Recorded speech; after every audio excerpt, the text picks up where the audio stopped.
ما كان محمد أبا أحد من رجالكم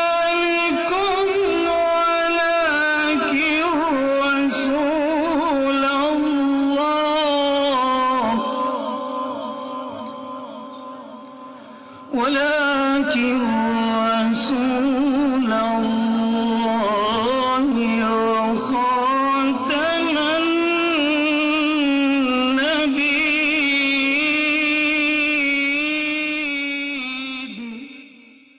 میرے عزیز بھائی اور دوستو، آج کے جمعۃ المبارک کے اردو خطبے کا عنوان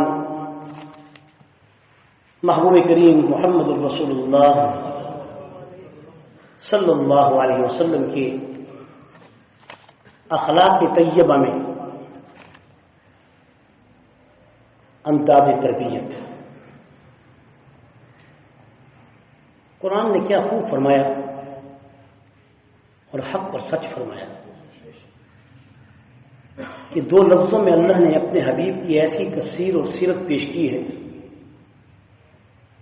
کہ اس ایک آیت پر آج تک کتنی سینکڑوں نہیں ہزاروں سے بھی اوپر ہو میرے شاید علم میں نہ ہو، کیونکہ صرف لکھنے والے سیرت نگار صرف مسلمان نہیں ہیں، آپ کے علم میں ہونا چاہیے. یہ واحد میرے محبوب ہیں کہ جن کی سیرت نگاری پر اور صورت کی نقشہ نگاری پر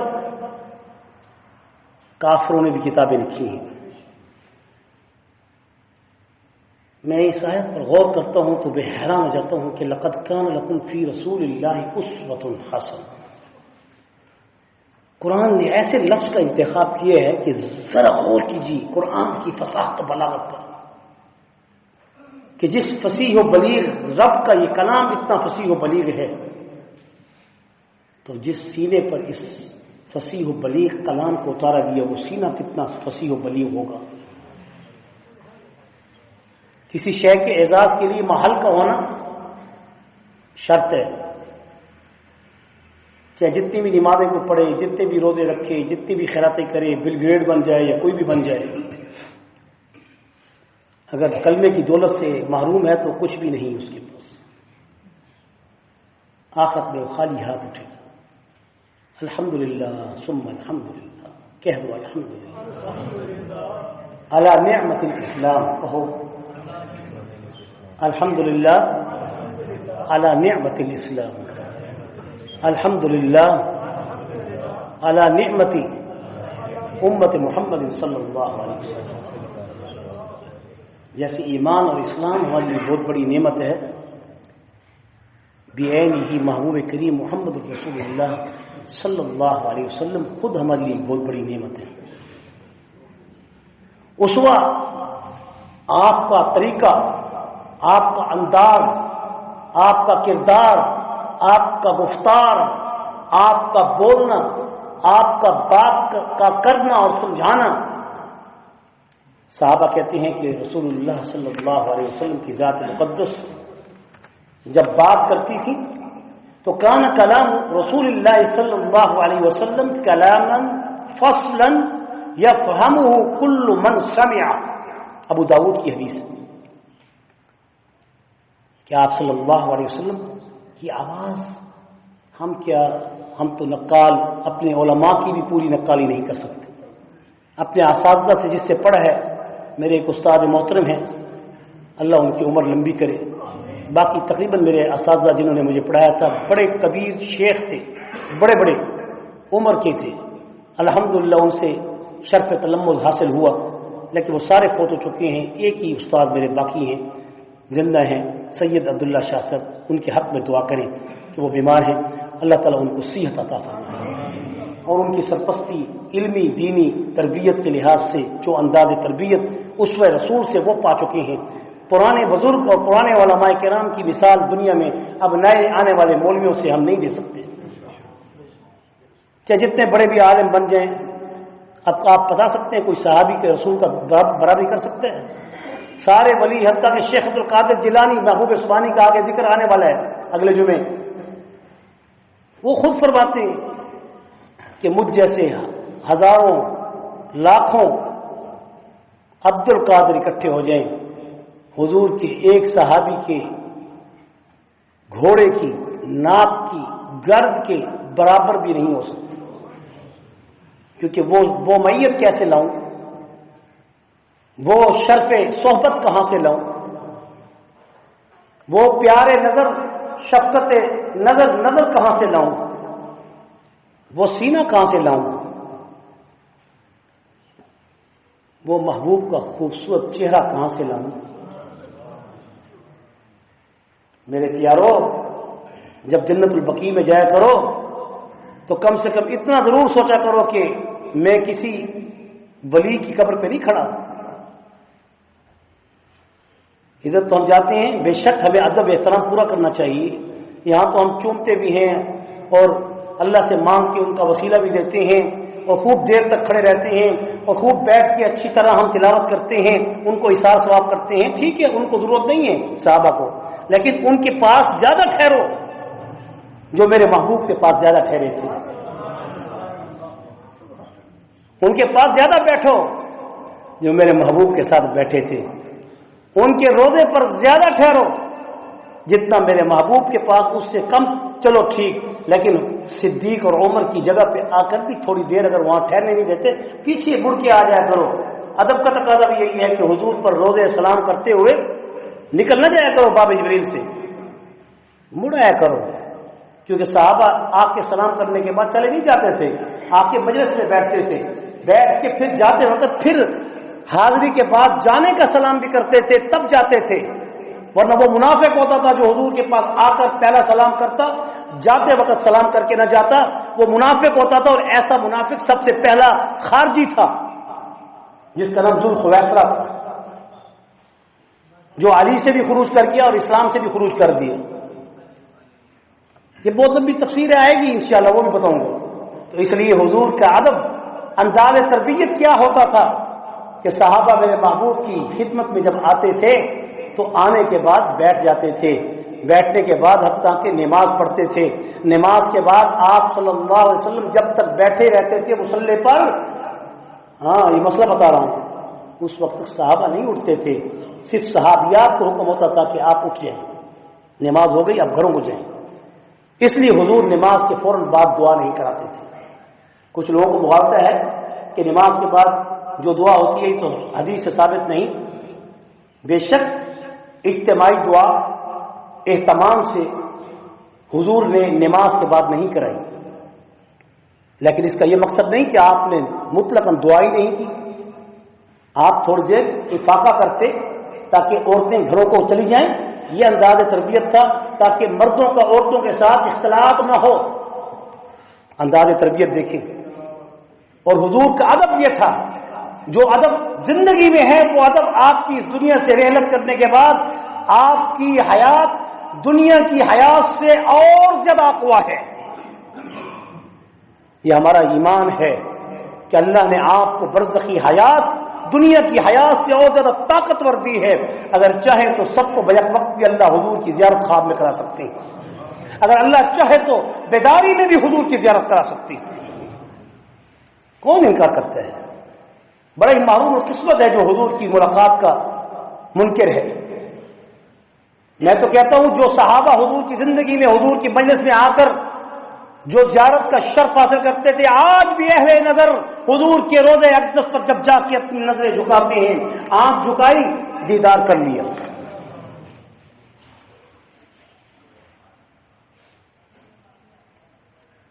الٹی چال چلتے ہیں دیوان گان عشق، الٹی چال چلتے ہیں دیوان گانے، نظر جھکائی دیدار کر لیے۔ پتہ نہیں آگے کوئی شعر، مجھے شعروں کا ذوق زیادہ نہیں ہے، شاعر بیٹھے ہیں ہمارے ایک بھائی،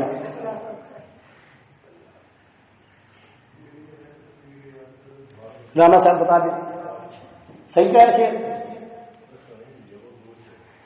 بہرحال یہ شعر غلط ہو جائے تو کوئی بات نہیں، قرآن غلط نہ ہو، حدیث غلط نہ ہو۔ آج تو شعروں کی غلطیاں لوگ نکالتے ہیں مجموعوں میں، جب قرآن کی صورت اخلاص بھی کوئی پڑھ رہا ہوتا ہے تو بدبخت ایک بھی وزیر مشیر ایسا نہیں ہوتا جو کہے یار تم قل ہو اللہ وقت صحیح نہیں پڑھ رہے۔ اللہ ان کو ہدایت دے، اللہ ان کو دین کا شوق دے، اللہ ان کو ہمارے لیے اللہ تعالیٰ محتد بنا دے۔ ہم تو چاہتے ہیں اللہ تعالیٰ ان سے دین کا کام لے۔ بہت سی باتیں اچھی بھی ہیں، ہر بات پہ انکار اچھا نہیں ہے۔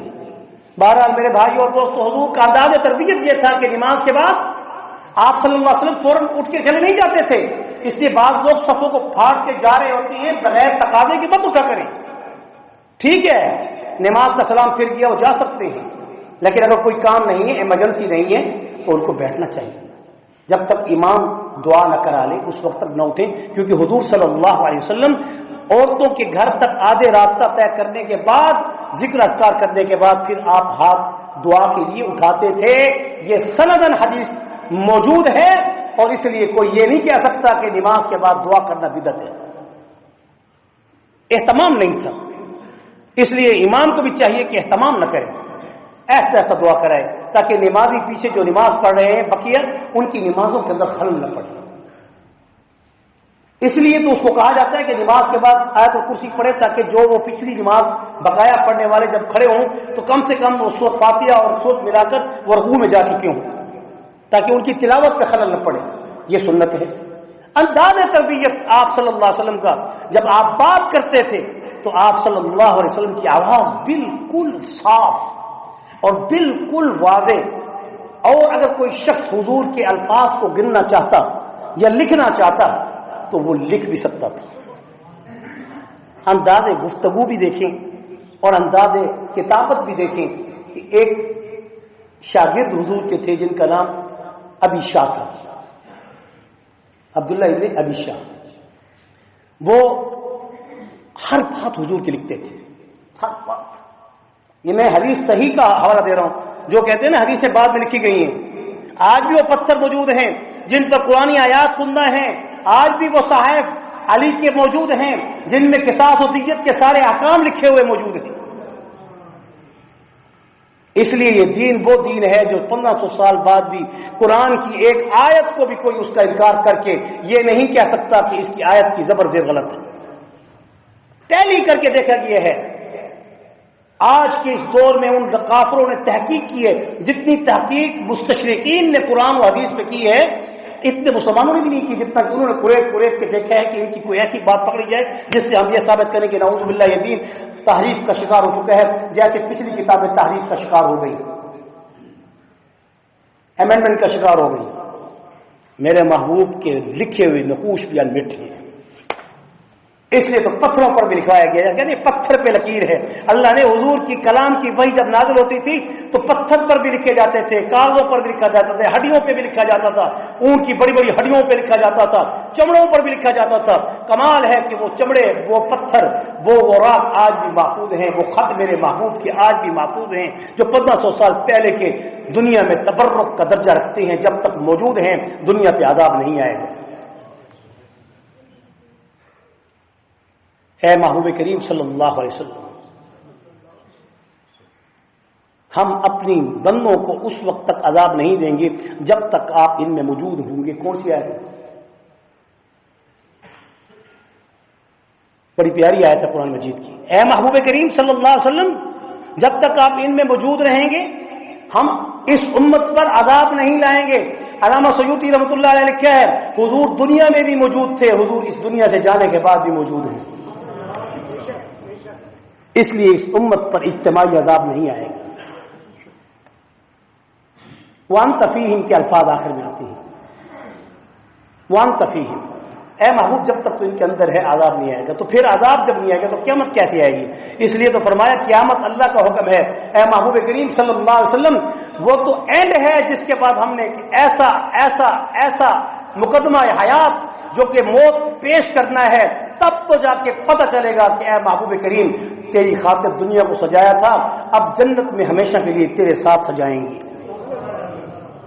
الحمدللہ، بڑے ہی خوش نصیب ہیں امت محمد جو رسول اللہ کے دوش بدوش چلے گی، جھنڈا لوائے حمد کا اٹھا کے چلے گی، حضور کے سجدہ حمد میں شریک ہو کر اللہ کی حمد کا حضور کی زبان سے سننے کا وہ وہ انداز سنے گی کہ جس سے اللہ کا غصہ ٹھنڈا ہو جائے گا اور پوری امت محمد ایک رائی بھی ایمان کا دل میں ہوگا جنت میں داخل کر دی جائے گی۔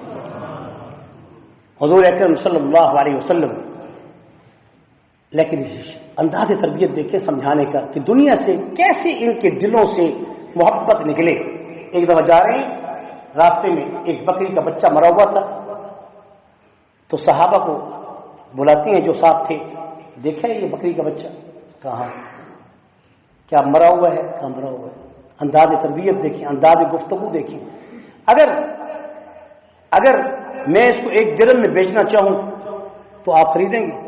انہوں نے کہا آپ یا رسول اللہ اگر مفت بھی دینا چاہیں تو ہم اس کو لینے کے لیے تیار نہیں، لیکن آپ کا حکم ہماری آنکھوں پر، آپ جو کہیں گے ہم ویسے کریں گے، لیکن چونکہ آپ پوچھ اس لیے سے رہی ہیں کہ کیا اس کو آپ خریدنا چاہتے ہیں تو ہم آپ کے مشورے کے پابند ہیں، اس لیے ہم بھی مشورہ دے رہے ہیں کہ ہم اس کو نہیں خریدیں گے، مفت بھی نہیں لیں گے۔ تو حضور صلی اللہ علیہ وسلم نے اس موقع پر پھر کہا، سنو پھر میری بات، فواللہ للدنیا اہون علی اللہ فواللہ للدنیا اہون علی اللہ من هذا علیکم، اللہ کی قسم یہ بچہ بکری کا مرا ہوا تمہاری نظر میں جتنا بے وقت ہے، دنیا اللہ کی نظر میں اس سے بھی کیا کہیں زیادہ بے وقت ہے۔ انداز گفتگو ہے حضور کا جو آپ فرمایا کرتے تھے اور بتایا کرتے تھے اور سمجھایا کرتے تھے۔ تو ابھی شاہ لکھتے جاتے تھے۔ ایک صحابی نے حضور کے سامنے اعتراض کر دیا، یا رسول اللہ صلی اللہ علیہ وسلم یہ شخص ہر بات آپ کی لکھتا ہے، آپ کبھی غصے میں ہوتے ہیں، کبھی آپ پیار میں ہوتے ہیں، تو آپ کی غصے والی بات بھی لکھ رہا ہے اور خوشی والی بات بھی لکھ رہا ہے، کل سے یہ تو ہمارے لیے حجت بن جائے گی۔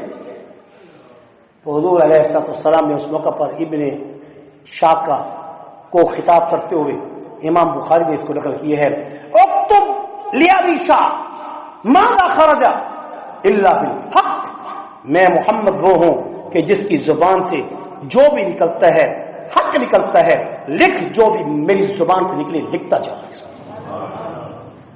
اس لیے سینکڑوں لاکھوں حدیثیں موجود ہیں، ان کا انکار مت کیا کرو۔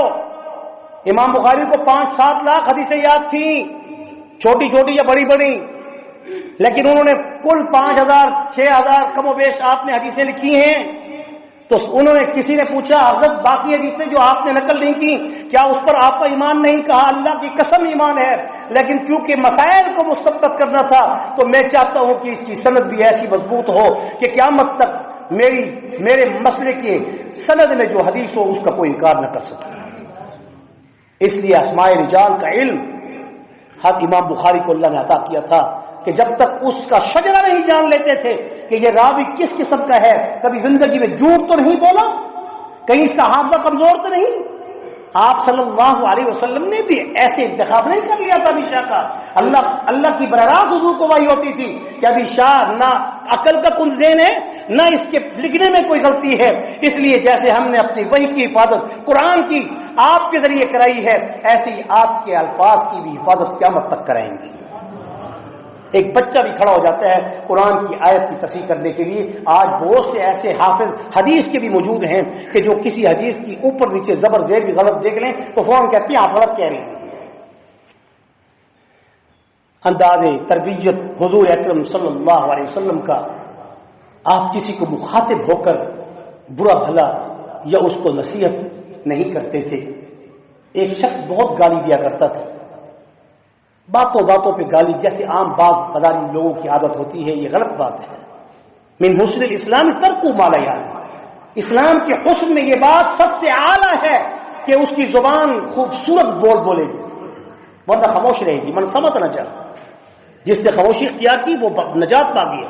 بہت سی ایسی گواہیاں ہوتی ہیں جس میں گواہی دینے والا پھنس جاتا ہے اور وکیل یا جج اس عذر کو دیکھ لیتا ہے کہ یہ جھوٹ بول رہا ہے، پکڑا جاتا ہے۔ اور بہت سے ایسے خاموش ہوتے ہیں کہ جو حق پہ بھی ہوتے ہیں مگر خامخواہ ناجائز ان پر الزام ہوتا ہے، وہ جب خاموش رہتے ہیں تو ان کی خاموشی بھی ان کے حق کو ظاہر کر دیتی ہے اور ان کی نجات ہو جاتی ہے۔ تو حضور علیہ السلام کی خدمت میں جب وہ گالی گلوچ کرنے والا شخص حاضر ہوا تو صحابہ نے حضور کو اشارہ کیا، یا رسول اللہ یہ وہی ہے جو بات بات پہ گالی دیتا ہے۔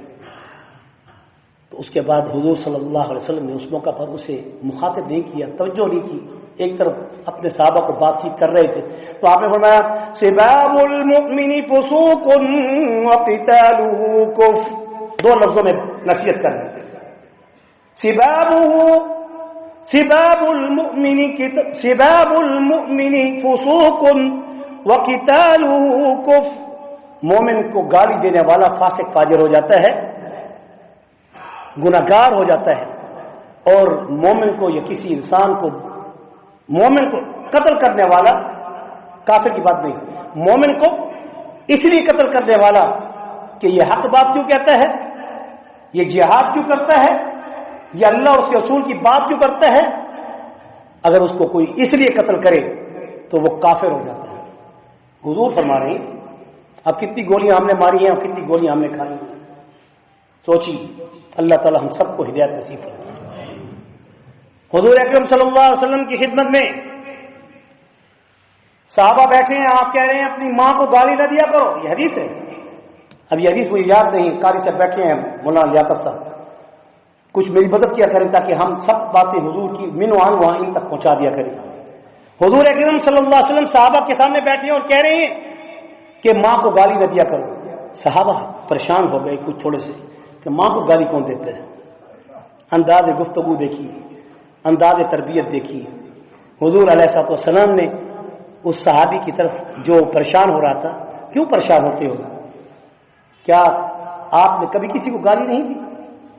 کہاں ایسے ہوتا ہے، کہا جب آپ کسی کو کسی کی ماں کو گالی دیتے ہیں تو وہ بھی تو آپ کی ماں کو گالی دیتا ہے، آپ کسی کے باپ کو گالی دیتے ہیں تو وہ پھر اس کے بدلے میں آپ کے باپ کو گالی دیتا ہے، کم سے کم اتنا تو کرتا ہے نا، اکثر تو ایسے ہی ہوتا ہے، کیونکہ وہی نہ آپ تم فاقب، اللہ نے بھی کہا ہے جو تمہارے ساتھ جتنا کرے اتنا کرو، اس سے زیادہ نہ کرو، یہ پہلا درجہ ہے، دوسرا درجہ معاف کرو، تیسرا درجہ کیا تھا،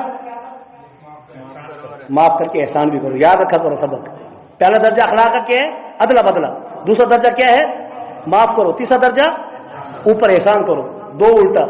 حضرت ابو حنیفہ رحمۃ اللہ امام اعظم، کسی نے ان کی غیبت کی، آپ کو اس کی اطلاع ملی، آپ نے پورا طباخ پھلوں اور فروٹوں کا اٹھا کر اس کے گھر پہ جا کے دے دیا، وہ پریشان ہو گئی، حضرت یہ کیسے، کہا کہ میں شکریہ ادا کرنے آیا ہوں۔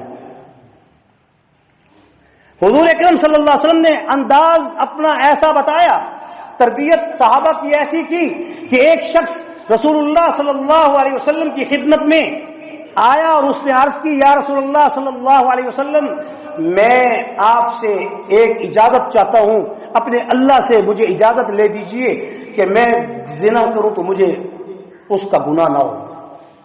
ایسے بھی صحابہ تھے جو بیچارے نئے نئے تھے، جو کہ بدوی تھے، دیہاتی تھے، اس لیے صحابہ جو شہری تھے ان کی بات نہیں کر رہا، یہ بدوی صحابہ کی بات ہے، وہ اس انتظار میں ہوتے تھے کیونکہ وہ آداب اور ایٹیکیٹ جانتے تھے، وہ ہمیشہ حضور کی نظریں اپنے محبوب کے سامنے جھکا کے رکھتے تھے، اور صرف ابو بکر صدیق اور عمر فاروق آپ کو کبھی کبھی دیکھ لیا کرتے تھے کہ حضور اب ہم سے کہیں مخاطب تو نہیں ہو رہے، کوئی تقاضا تو نہیں کرنا چاہتے، ورنہ کسی صحابی کی جرت نہیں ہوتی تھی کہ آپ کے خوبصورت چہرے کو آنکھ بھر کر دیکھ سکتا۔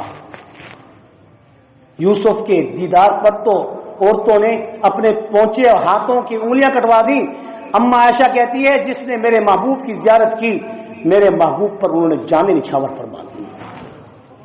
کوئی باپ کا گلا کاٹ کے لا رہا ہے، کوئی بیٹے کو پیش کر رہا ہے، کوئی آپ پر اپنی آپ غلامی کو تو ترجیح دے رہا ہے، زید بن ثابت۔ میرے بھائی اور دوستو، یہ تو حضور کے اخلاق کی کریمانہ اور انداز تربیت کا ایسا اثر تھا کہ اس شخص نے جب یہ کہا تو حضور صلی اللہ علیہ وسلم کسی جذباتی مولوی کی طرح، میری طرح، کسی اور کی طرح غصے میں ہی آ کر یہ دفع ہو جاؤ، اٹھ جاؤ، بدبخت کیا بات کر رہے ہو۔ آج کل تو مولوی ایسے کہہ دیتے ہیں، اٹھو میری مجلس سے، تمہیں شرم نہیں آتی ایسی بات مجھ سے کہتے ہو۔ آپ صلی اللہ علیہ وسلم، آپ کا انداز تربیت اللہ ہم سب کو عطا کرتے ہیں۔ آپ نے اس کو کہا ادھر قریب آ جاؤ بیٹے، قریب آ گیا تو آپ صلی اللہ علیہ وسلم نے اسے اب تعلیم دینا شروع کی، بڑی ہی پیار و محبت سے، کیا آپ نے شادی کی ہے؟ اس نے کہا نہیں۔ پھر آپ نے اس سے پوچھا اگر آپ شادی کر لیں تو آپ کی جو بیوی ہوگی آپ اس کے بارے میں یہ پسند کرتے ہیں کہ اس سے کوئی غیر بھی فائدہ اٹھائے؟ یا رسول اللہ میرے ماں باپ آپ پر قربان، میں ایسے ہرگز برداشت نہیں کروں گا۔ پھر آپ صلی اللہ علیہ وسلم نے فرمایا تیری بہن ہوگی، کہا وہ تو خیرت کی بات ہے، یا رسول اللہ میرے ماں باپ آپ پر قربان، میں ہرگزاً برداشت نہیں کر سکوں گا۔ کہا اگر پھوپھی، لفظ ہے حدیث میں وہی اس لیے نقل کر رہا ہوں، ترجمہ کر رہا ہوں، پھوپھی، کہا نہ یا رسول اللہ۔ کہا ماں، بہن، بیٹی، بیوی، کہا نہیں۔ کہا پھر اب بتا، تو کسی کی غیر ماں، بہن، بیٹی، بیوی پر نظر شہوت رکھے گا، جب تو برداشت نہیں کر سکتا تو وہ کرے گا؟ یہ نہیں کہا کہ گناہ ہے، اس پر 100 کوڑے لگیں گے، زنا کرو گے، شادی شدہ ہے تو پھر رجم کی سزا ہے، نہیں۔ انداز تربیت ہے نا، اس کو سمجھایا جا رہا ہے، اخلاق سمجھائے جا رہے ہیں۔ اس نے جب یہ سوچا تو اس کی آنکھ نیچے آ گئی۔ تو آپ نے ما يحب لنفسه يحب لغيره، ما يحب لنفسه يحب لغيره، اے میرے صحابی، جو اپنے لیے پسند کرتا ہے وہ غیر کے لیے بھی پسند کرتا ہے۔ یہ اس موقع پر حضور نے جو اپنے لیے غیرت رکھتا ہے وہ غیر کے لیے بھی غیرت رکھ، جو اپنے لیے پسند رکھتا ہے، جس چیز کو تو کھانا پسند کرتا ہے وہ دوسروں کے لیے بھی وہی رکھ۔ گندی چیز کسی غیر کو، کسی دوسرے کو اللہ کے راستے میں نہ دے کہ جس سے اس کی صحت کا نقصان ہو جائے۔ یہاں تو دودھ کو بلی یا کو کتا جھوٹا کر لے تو اس کو مولوی کے گھر میں بھیج دیتی ہیں۔ اللہ ہم سب کو ہدایت نصیب کرے۔ میرے بھائیوں اور دوستوں، حضور اکرم صلی اللہ علیہ وسلم نے جب اس کو اس طرح پیار سے سمجھایا تو اس کے بعد صحابہ کہتے ہیں ہم نے اللہ کی قسم اس صحابی کو، پھر گناہ تو گناہ، ہم نے اس صحابی کو لوگوں کو ہدایت کرتے ہوئے پایا، وہ دوسروں کو ہدایت کی تلقین کیا کرتا تھا۔ کیوں؟ کیونکہ جس وقت اس نے یہ لفظ کہے تو حضور نے پھر اس کو کہا اور میرے قریب ہو جائے، وہ اور زیادہ قریب ہو گیا۔ کیونکہ حدیث پوری سنا دوں تاکہ مزہ بھی آئے۔ ہمیں حضور کی باتوں سے مزہ آتا ہے نہیں آتا، اور آنا چاہیے، ایمان کی نشانی ہے۔ تو حضور نے فرمایا قریب ہو جاؤ۔ آپ نے اسے قریب کر کے، اس لیے علماء اہل اللہ اتقیاء اسی سنت کو بھی پورا کرتے رہتے ہیں، اس لیے سے کہ اللہ جیسے حضور نے کی آپ بھی اس کے ساتھ ایسے کر دیں۔ تو آپ نے اس کو قریب کر کے اس کے سینے پر تھپکی دی اور اللہ سے دعا کی کہ اے اللہ اس کے سینوں کو تمام غلط برائیوں سے اور اس کے دماغ کو غلط خیالات سے پاک کر دے۔ آمین۔ ہم کو بھی کہنا چاہیے اللہ ہمیں بھی، ہماری اولادوں کو بھی حضور کا وہ ہاتھ جو اس صحابی کو لگا تھا، ہم اے اللہ تجھ سے بھی اس رحمت حق کی دعا کرتے ہیں، ہمیں بھی اپنے حضور کے فیض سے نواز دے، اور ہماری اولادوں کو بھی اور ہم سب کو گناہوں سے اور غلط خیالوں سے اللہ محفوظ و معمون فرما دے۔ اس کا اثر یہ تھا کہ ساری زندگی محتد بن گیا۔ ایک صحابی تھا، اس کا نام عبداللہ تھا، اور وہ اتنا مضبوط اور طاقتور تھا کہ گھوڑے اور گدھے جو ہوتے ہیں وہ اس وقت مال برداری کا کام کرتے تھے، تو جتنا سامان کسی گدھے پہ لادا جاتا تھا وہ اتنا ہی اٹھا لیتا تھا۔ تو لوگوں نے اس کو پھر محبت میں ہیمار کہنا شروع کر دیا۔ میں اس کا نام نہیں بدل رہا، لیکن وہ بطور طاقت، جیسے اس وقت ہیمار گدھے سے نفرت نہیں ہوتی تھی، آج کل تو گدھے کا نام بڑے متنفر طریقے سے اٹھایا جاتا ہے۔ حضور نے گدھے کی بھی سواری کی، جیسے کسی کو شیر کہتے ہوئے اس کی توہین نہیں ہوتی، اس کی بہادری مراد ہوتی ہے، ایسے اس وقت کسی کو ہیمار کہتے ہوئے اس کے وزن بردار ہونے کی یعنی ہمت کی نشانی سمجھا جاتا تھا۔ کوئی برا لقب نہیں تھا، کوئی گالی نہیں تھی۔ ہر ماحول میں ہر چیز کا اپنا اپنا اہتمام ہے، اس لیے یہ بھی انداز تربیت ہے کہ جب کوئی، اس لیے حضور نے فرمایا آنے والے زمانے میں کچھ مسائل ایسے ہوں گے، میں علماء پہ چھوڑتا ہوں کہ ان مسائل کا حل وہ مروجہ اس وقت کی ضرورت کے مطابق قرآن و سنت کو سامنے رکھ کر، اگر میری حدیث میں نہ ہو تو ان کو بیان کرنے کا، فتویٰ دینے کا اختیار حاصل ہے۔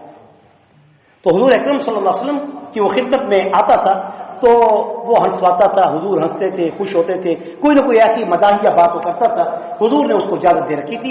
حضور کو صحابہ سے محبت تھی، یہ نہیں تھی کہ حضور کی مجلس میں کچھ سختی ہوتی تھی، وہ بے شک ادب کے تقاضے پورے کرتے تھے، مگر حضور مزاح بھی کرتے تھے، خوش گپی بھی کرتے تھے، اور جب قرآن و حدیث کی بات کرتے تو اس میں اہتمام ادب کا بھی ہوتا، اور جب آپ نجی محفل میں ہوتے تو صحابہ سے آپ حال احوال لیتے تھے، آپ ان کے گھروں میں جاتے تھے۔ آپ صلی اللہ علیہ وسلم نے کبھی صحابہ سے صرف مصلے پر یا مسجد میں تعلق نہیں، ان کے گھروں تک تعلق رکھا ہے۔ آج کل کا تو مقتدی ہاتھ ملاتے ہوئے مولوی سے ڈرتا ہے کہ چندہ نہ مانگ لے، یہ بھی مسئلہ ہے نا، اس لیے مولوی بھی ڈرتا ہے اس اپنے سائے سے۔ اللہ تعالی ہم سب کو ہدایت دے۔ تو حضور اکرم صلی اللہ علیہ وسلم آپ صلی اللہ علیہ وسلم کا معمول صحابہ کرام میں کیا تھا کہ آپ اٹھتے بیٹھتے گل مل کے بات کرتے تھے، تو وہ بھی صحابی آپ کی خدمت میں آتا تو مداحیہ کوئی نہ کوئی بات کرتا تھا تو آپ صلی اللہ علیہ وسلم اس کی بات سن کر خوش ہوتے تھے. اور مداحیہ احادیث بھی اس پر بھی لکھی ہوئی احادیث مداحیہ باتوں پر صحابہ کی اور حضور کی موجود ہیں. وقت نہیں کہ اس میں انداز تربیت اور گفتگو اور آپ کا انداز اخلاق بیان کروں. مختصر یہ کہ وہ شراب اس نے پینا شروع کر دی، پکڑا گیا، حضور کی خدمت میں لایا گیا، گواہ موجود ہیں، منہ سے بو آ رہی ہے، شراب بھی وہ جو انگور کی ہو. باقی نشے اور چیزوں پر حد نہیں ہے، لیکن سزا ہے، تعزیر ہے. اس لیے یہ بات ہر کسی کی بات نہیں ہے. فتویٰ دینے میں پہل نہ کیا کریں. علماء مر نہیں گئے، آگے پوچھ لیا کریں. آپ اس کو شرابی کہہ کے یا اس کو آپ نشے کہہ کے اس سے بولنا ترک مت کریں. آج سنیے یہ حدیث. بات ہوتی ہے گناہ کار لیکن دل میں محبت حضور کی پوری رکھتے ہیں. یہ جو اب قرآن کی توہین ہوئی ہے کہاں ہوئی ہے؟ ناروے میں. وہاں پر جس نے اس بدبخت کو، لعین کو، ذلیل کو، خبیث کو جو کک لگائی ہے، وہ کک لگانے والا کو مولوی تھا، مدرسے کا طالب تھا، داڑھی والا تھا، پگڑی والا تھا. یہی عام شخص تھا جس کو لبرل تم کہتے ہو. پتہ نہیں نمازیں بھی نہیں پڑھتا ہوگا، لیکن اللہ کی قسم کسی سے نفرت اس لیے نہ کرو کہ گناہ کرتا ہے. کیا معلوم کہ کسی ایک عمل سے اللہ اس کو اتنا محبوب کرے کہ اس کی نمازیں بھی نہ پڑھنا معاف کر دے، جنت میں داخل کر دے. ہم کھڑے کے کھڑے رہ گئے، پھر کیا کریں؟ تکبر سے بچو. اللہ نے آج اس کو اتنی عزت دی ہے کہ وہ ایک مرتبہ کا زندگی کا عمل ہے، پوری دنیا میں وہ ایسا مشہور ہو گیا ہے کہ لوگ اس کو اپنا آئیڈیل اور موٹو قرار دے رہے ہیں. جس نے میرے محبوب کی عزت کی یا میرے محبوب کی عزت پر جان دی اور اپنے آپ کو اس نے جھکا دیا، اللہ اس کو من جو شخص اپنے آپ کو عاجز کرتا ہے اور اپنے حبیب کے پیچھے چلتا ہے اس کو اللہ پاک عزت عطا کر دیتی ہے. میرے بھائیو اور دوستو، اس شخص کو لایا گیا، آپ نے اس کی گواہی دیکھی. جب اس کے دو گواہ موجود تھے، شراب پینے پر گواہی پوری ہو گئی تو آپ نے اس کو کہا کہ اس کو درے مارے جائیں. درے ایسے نہیں مارے جاتے تھے شرابی کو یا زانی کو. زانی کے دروں میں فرق ہے، شرابی کے دروں میں فرق ہے. شرابی کو صرف ذلیل کرنا مقصود ہوتا ہے، اس کو مار کر اس کو زخمی کرنا مقصود نہیں ہوتا. لیکن زانی کو اگر وہ شادی شدہ نہیں ہے تو اس کو درے ایسے مارے جائیں کہ جس سے اس کو تکلیف ہو اور ذلیل بھی ہو. شرابی کو تکلیف دینا مقصود نہیں ہوتا، اس کو ذلیل کرنا مقصود ہوتا ہے. یہ فقہا کی باتیں ہیں، ہر بات پہ فتویٰ مت لگا دیا کرو. تو اس لیے حضور اکرم صلی اللہ علیہ وسلم نے اس کو درے مارنے کا حکم کیا. درے ایسے مارے گئے کہ اس کو لوگوں میں ایک تنبیہ کی گئی، ذلیل کیا گیا کہ آئندہ تم نے یہ حرکت نہیں کرنی. دوسری دفعہ بھی اس نے کر دی. وقت زیادہ ہو چکے ہیں. اچھا، تو اس بات کو پورا کرتا ہوں. تو رسول اللہ صلی اللہ علیہ وسلم نے اس کو سزا دی، لیکن پھر بھی اس سے غلطی دوبارہ بھی سرزد ہو گئی. پھر وہ لایا گیا، پھر گواہ بھی موجود، پھر درے لگائے گئے. آپ صلی اللہ علیہ وسلم نے جب درے لگائے تو ایک صحابی نے اس موقع پر یہ آواز کس دی اور کہا یا رسول اللہ صلی اللہ علیہ وسلم نے اس شخص سے کہا، اسی عبداللہ سے جس کو حمار کہتے تھے، عبداللہ حمار، تجھے شرم نہیں آتی کہ حضور کو آ کے خوش بھی کرتا ہے اور حضور سے مار بھی کھاتا ہے؟ تیرے اوپر اللہ کی لعنت ہو کہ تو دوسری دفعہ شراب پی رہا ہے. بس حضور نے یہ بات لعنت کی برداشت نہ کی. آج گھر میں مائیں بچوں کو کتنی لعنتیں دیتی ہیں، باپ بچے کو بار بار کتنی لعنت دیتا ہے. ہم خواہ کسی حاکم کو کتنی لعنتیں دیتی ہیں. بھائی خدا کا خوف کرو. جب لعنت کا لفظ اتنا سخت ہے کہ زمین و آسمان میں وہ پھرتا رہتا ہے، جب تک کہ لعنت کا مستحق اس کا مستحق نہیں ہوتا، وہ پھر اس لعنت کرنے والے پر آ کے وہ لعنت پڑتی ہے. اس لیے گھروں میں سکون نہیں ہے. بات بات پر خوار، لعنت، تباہ، برباد. بتاؤ سمجھاؤ، گھڑی کوئی ایسی ہوتی ہے جو قبولیت کی ہوتی ہے. امام سدیس کے متعلق مشہور ہے کہ اس کی ماں غصے میں جب اس کو کوئی بات کرتی تھی تو کہتی تھی تجھے خدا مسجد کا امام بنائے تاکہ تو میری جان چھوڑ مسجد میں رہے. لیکن اللہ نے اس کی دعا دیکھو نا، اس سے بھی انتخاب سے دیکھ. عربوں میں یہ بات بڑی زبردست ہے کہ وہ لام تان نہیں کریں گے. وہ ہر بات پہ اگر غصہ بھی آئیں گے کہ تو کہیں گے صلی علی النبی. حتیٰ کہ غصے کی حالت میں وہ کہیں گے صلی علی النبی. بھائی کیوں غصہ کرتا ہے؟ درود پر، حضور پر. العف العف، بس کر، معاف کر، معاف کر. یہ عادت نہیں ہے ہمارے پاکستانیوں کی. کیوں نہیں ہے؟ ہمارے حکمرانوں کی نہیں ہے. اس لیے تو ہماری نہیں ہے، کیونکہ الناس علی دین ملوکہم، اگر حاکم خوش اخلاق نیک اور متقی اور پرہیزگار ہو جائیں تو حضور کا ارشاد ہے رعایا بھی اسی طرح ہو جاتی ہے، جیسے ترکی کا اردگان۔ طیب اردگان کو دیکھے، داڑھی ہے اس کی، پگڑی ہے، مولوی ہے، ٹائی باندھتا ہے، لیکن لوگ اس کی کیوں اطاعت کرتے ہیں؟ کیونکہ حاکم ہے۔ ظالموں، حاکموں، ذرا سوچ لو، ایک سنت نبی کی حاکم جب زندہ کرتا ہے پوری دنیا پر اس کا اثر ہوتا ہے، مولوی 10 بار بھی چیخے اس پر امت کا اثر کیوں نہیں ہوتا؟ کیونکہ وہ حاکم نہیں ہے۔ نبی کریم صلی اللہ علیہ وسلم نے جب یہ الفاظ سنے کہ لعنت کر رہا ہے، آپ صلی اللہ علیہ وسلم نے فوری طور پر یہ کہا لا تلعنوا، لا تلعنوا، خبردار اس کو لعنت مت کرو، خبردار اس کو لعنت مت کرو۔ تمہیں معلوم ہے، اللہ اکبر، لا تلعنوا فواللہ ما علمت، اللہ کی قسم، اللہ کی قسم تم نہیں جانتے، انہ یحب اللہ ورسولہ، یہ اللہ سے بھی اور رسول اللہ سے سچی محبت کرتا ہے۔ ایک شخص نے آ کر حضور سے کہا متسع، بدوی تھا، یا رسول اللہ آپ قیامت سے بول ڈراتے ہیں، قیامت کب آئے گی بتائیں تو صحیح ہم تک کہ اس کی تیاری پکی پکی کر لیں۔ اب وہ تو بدوی تھا، اس کی دیہاتی ایٹیکیٹس وہی تھے۔ آپ نے غصہ نہیں کھایا، آپ نے اسے کہا کہ قیامت کے لیے کچھ تیاری بھی کی، اعمال بھی اچھے کیے؟ اس نے کہا یا رسول اللہ صلی اللہ علیہ وسلم کیا خوب حدیث ہے، اس حدیث کو بھی آپ تک پہنچا دوں، کیا زندگی کا علم کہ یہ پیاری حدیثیں جو منوان آپ کے منہ سے نکلے ہوئے ارشاد جن کو صحابہ نے لکھا آپ تک پہنچا رہا ہوں، اللہ کی قسم میں بھی منور اور آپ بھی منور انشاءاللہ۔ تو آپ صلی اللہ علیہ وسلم نے اس سے پوچھا کہ قیامت دیر سے بھی آئے تو پھر کیا تیاری نہیں کرو گے؟ پھر فرمایا کہ اچھا تو کیا تیاری کی ہے آپ نے؟ تو اسے کہا ما اعدت لها من كثير صلاة ولا صوم ولا صدقہ، کہ یا رسول اللہ صلی اللہ علیہ وسلم میں نے کوئی تیاری لمبی نمازیں پڑھ کر، روزے زیادہ رکھ کر اور صدقے زیادہ کر کے نہیں کی، ولکنی احب اللہ ورسولہ، لیکن اللہ کی قسم میں دے کے یہ کہتا ہوں کہ میرے دل میں آپ کی محبت گھسی ہوئی ہے اور اللہ کی محبت گھسی ہوئی ہے۔ تو آپ صلی اللہ علیہ وسلم نے پھر فرمایا انت مع من احببت، اگر تو سچ کہتا ہے تو تو بھی اور جس سے تو محبت کرتا ہے اس کے ساتھ کھڑا ہوگا۔ اللہ سے دعا ہے اللہ تعالی ہم سب کو حضور کی سچی محبت، تربیت ہے، انداز تربیت جو حضور نے دی اس کے ساتھ ہم سب کو قبول فرما کر روز قیامت حضور کی لوائی ہم کے جھنڈے کے لیے کھڑا فرما کر ہم سب کو جنت الفردوس نصیب فرمائے۔